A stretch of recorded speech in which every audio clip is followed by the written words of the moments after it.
হারিয়ে গেলে যারা দুফোঁটা চোখের জল ফেলে খুঁজতে থাকে, চলে গেলে যারা নিরন্তর আফসোস করতে থাকে, পাশে থাকার সময় তারা আমাদের অস্তিত্ব টের পায় না কেন? বেশিরভাগ মানুষ যখন আদর, স্নেহ, ভালোবাসা পায়, তখন তারা ধরে নেয় এগুলো তাদের পাওয়ারই কথা। তারা ভেবে নেয় স্রষ্টা তাদের সেবায় আমাদেরকে নিয়োজিত করেছে, আমরা দিনের পর দিন তাদের জন্য করে যাব। এটাই স্বাভাবিক।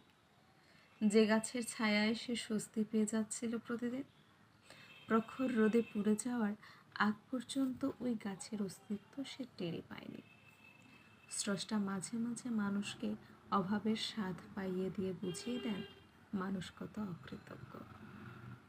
যারা বুঝতে পারে তারা শুধরে নেয়, যারা বুঝতে পারে না তারা আফসোসের নরকে পুড়তে থাকে আজীবন।